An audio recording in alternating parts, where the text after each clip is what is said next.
Okay, so I'm super excited for you all to check this part out because this is something that Trey and I are both super passionate about, which is, when people come to faith, it's a Holy Spirit process, but just like a lot of things in the church, the Holy Spirit uses means, and you're one of the means he uses to help people connect in faith. But people aren't a project, like we've said, and it's not always an immediate thing. And I think sometimes we want it to be immediate, so we feel like it's a fail if we share the gospel or we share faith and somebody doesn't immediately connect to Jesus and want to get baptized right there on the spot. But Trey, I think you have a really helpful way of thinking about this. And I love the title because it's just sticky. It's Positive Christian Bumps. So what do you mean when you're talking about positive Christian bumps, and where does that kind of come from? Yeah, so a positive Christian bump is really just a positive interaction that someone who's disconnected has with a Christian that kind of bumps them just a little bit closer to faith. Sometimes a positive Christian bump can bump them really far, but sometimes it's just a little nudge. The place that this came from was, I've always had a passion to share the gospel with people. And I wasn't always a Christian. I became a Christian in my mid to late 20s, but I did grow up in the church, and I was a pastor's kid. And when I was 16 years old, I got hurt by the church pretty bad. And so when I turned 18, I ran from God. I ran from the church. I hit the road as a touring musician, and I spent 10 years touring all over the country. Got Almost Famous twice. And then, after the second band exploded, I found myself in my mid to late 20s with zero job skills except for singing and playing guitar. Apparently, touring musician is not easy to put on a resume. No, it doesn't. It doesn't get you too many jobs. And so I ended up finding myself teaching guitar lessons at the very last place I ever wanted to be, and that was at a church. Growing up in the church, I knew how to blend in a little bit. And so I put on my church mask. Yeah, you learn the language, you know what you say, you know what you don't say. Yeah. I wasn't fooling anybody. But what happened was, over the next 3 years, my students and their parents, these were just everyday disciples, they treated me with honor, dignity, and respect. They loved me. They cared about me. They would come in and check in, see how I'm doing. And it sounds kind of weird, but the most impactful thing that they did was they gave me Christmas presents at Christmas. And it just showed me that they cared. And over those 3 years, each one of those interactions was a positive Christian bump that slowly chipped away at the wall it built between myself and God, until eventually, I surrendered to what the Holy Spirit was doing in my life through these people. But the thing is, it wasn't like one epic conversation.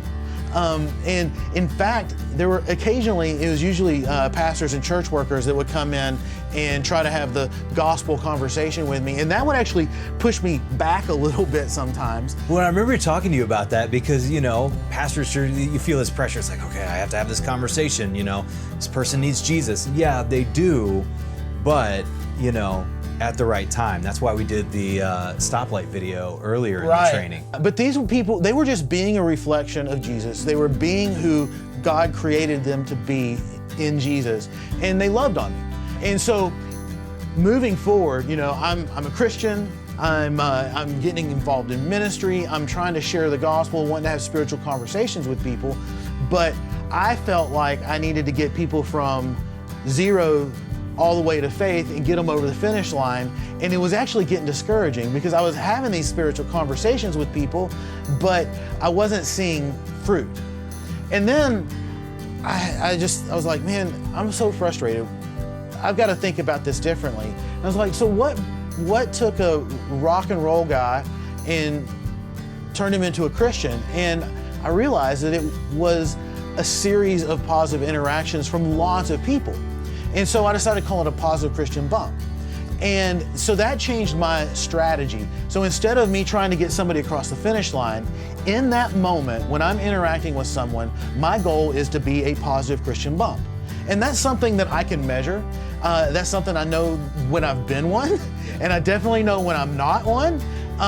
But what, and now I've been doing this long enough now, you don't always see the fruit of it, but I've been doing it long enough to where I've had people over the course of time that have come back to me and said, that time when we had that conversation, that made such a difference in my life. And it was one of the pivotal moments that helped bring me to faith. Even though, and some of the times I'd totally even forgotten that those moments had happened.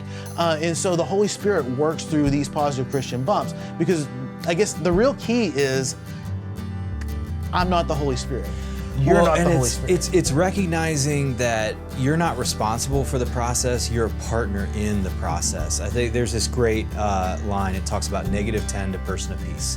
And if you think about, a person's journey to faith, you could think about it as like a -10, I'm totally disconnected, no desire for the church, maybe even hostile to the church, -10, all the way up to a person of peace. And so if you were to put that on a timeline and think about that, positive Christian bumps is a great way to express the reality that God allows us to partner with Him at different points in people's story. And so when you realize that you're not responsible for the process, but you're partnering in the process, you can kind of sit back and think, I don't know where this person is in their journey. I don't know what bump, they need, but if the Holy Spirit's inviting me in, and if that nudge just moves them from a -10 to a -9, that's a win, That's a huge thing, because the Holy Spirit is using you in His divine wisdom, in His divine process, to be a part of somebody moving in faith. Because we have to remember that faith is not something we do in somebody, because it's not something we do in ourselves, but rather it's the Holy Spirit that creates faith within us. And He partners with us to be able to be a part of that in somebody else's life. So realize that track and that trajectory, when you think about positive Christian bumps, it could be a relationship you have with somebody. It could be a good thing you've done in somebody's life, or just how you've been able to serve them, or even how you've allowed them to serve you. These can all be interactions that lead to somebody having a different picture of who Jesus is and actually being able to come to faith in Him. So I love the positive Christian bumps. I think it's a great way to think about it. And so think about how you can be a positive Christian bump in somebody's life, and then when they open the opportunity to share faith, then give credit where credit's due, and the credit goes to God. And that's how people start to connect in faith. Yeah, so there's really just a couple of principles, guiding principles for positive Christian bumps. And the first is to realize that you're not the Holy Spirit.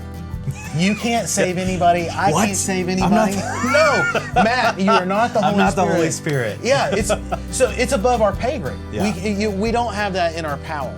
What our job is it goes to the great commandment. We're supposed to love God and love our neighbor as ourselves. And when we love our neighbor out of the love of God, they get to experience God's love through us. We do our part, which is to love them and to disciple them, and and to just help them to experience God's love. And then we trust that the Holy Spirit is going to work faith in their life, using my positive Christian bump and your positive Christian bump and the positive Christian bumps from people that you've never even met, to bring this person into a saving relationship with Jesus Christ.